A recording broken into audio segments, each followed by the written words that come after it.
मुझे रोटी फिल्म की गाना याद आ गया।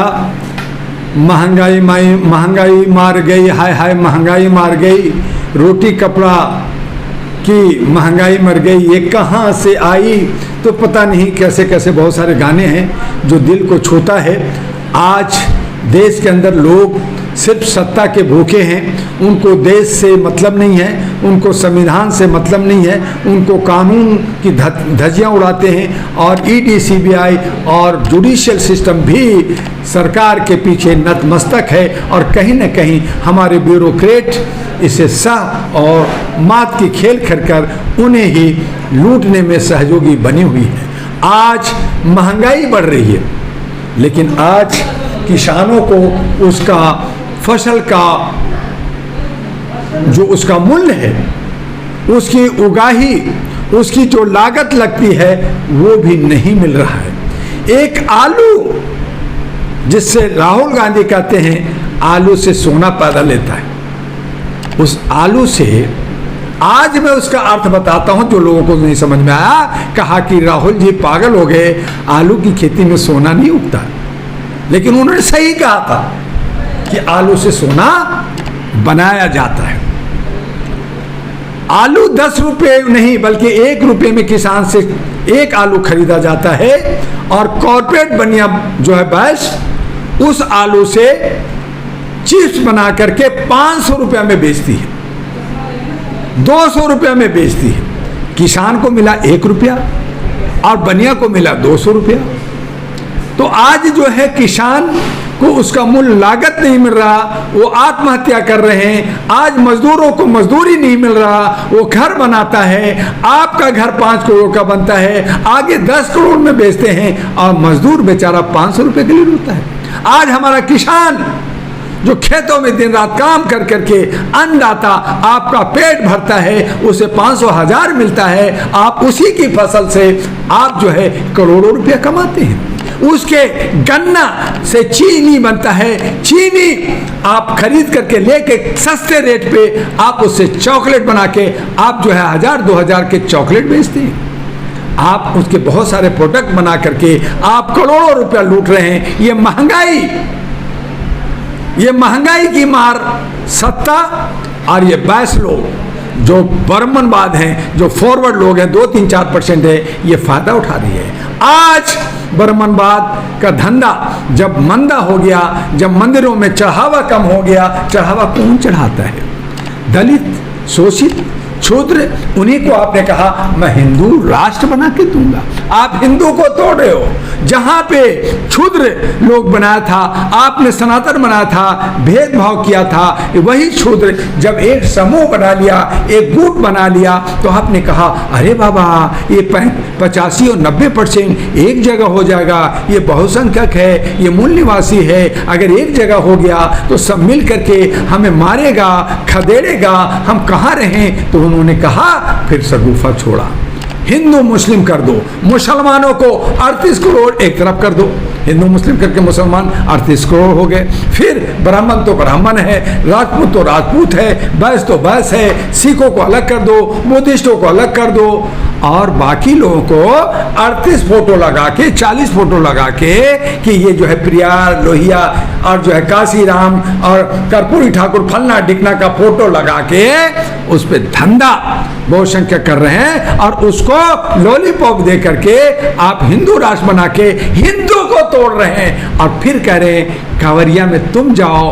और कांवरिया में लोग पागल हैं, वही क्षुद्र, वही दलित, वही शोषित, वही अम्बेडकरवादी, जिनको समझना चाहिए। और वो कांवरिया में जाकर के उसी शिव जी को, जो शिव जी हमें जिंदा रखा है भगवान, उन्हीं शिव जी जिनकी जटा से गंगा बहती है, और जो है शिव जी प्यासे नहीं बल्कि हमारी प्यास को बुझाते हैं। आप प्यास बुझाने के लिए और उसी गंगा, उसी हरिद्वार से पानी लेके, जो गंगा उनकी जटा से निकल रही है, जब जटा को झटक दे तो गंगा किधर से किधर हो जाएगी, क्या पता नेपाल में चला जाए, चाइना में चला जाए, अफगानिस्तान में चला जाए, मालूम नहीं। लेकिन हम ऐसे अंधभक्त लोग हैं, हम ऐसे जो है अपने को बहुसंख्यक कहते हैं, ये सब को हमारे कुछ कुकुरमुत्ते टाइप का नेता, जो नेता है नहीं, हमारे बीच में कोई ऐसा है नहीं, और इसको भटका कर करके आप जो है कुछ नेताओं की चमचागिरी कर करके, कुछ चंदा धंधा कर करके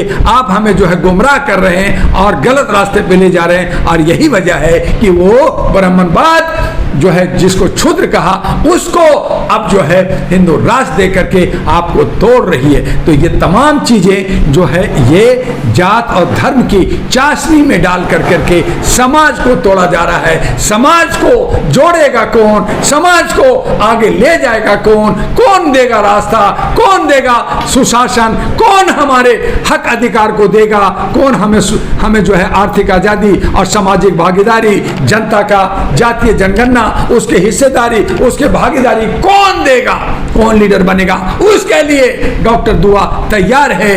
एनपी उसके हक और अधिकार को देगा। एनपी आपके राज्यों के असेंबली में उतरने जा रहा है। एनपी के उम्मीदवार हर राज्यों में लड़ेगा और आने वाले लोकसभा में भी लड़ेगा। आने वाले वक्त में हमारा संविधान भी बचेगा, हमारा लोकतंत्र भी बचेगा, और ये जितने भी कुकरमुत्ते हमें लूटा है हम उसको लूटेंगे। उसकी तमाम लूटे हुए पैसे हमने जनता में और देश में लगाएंगे।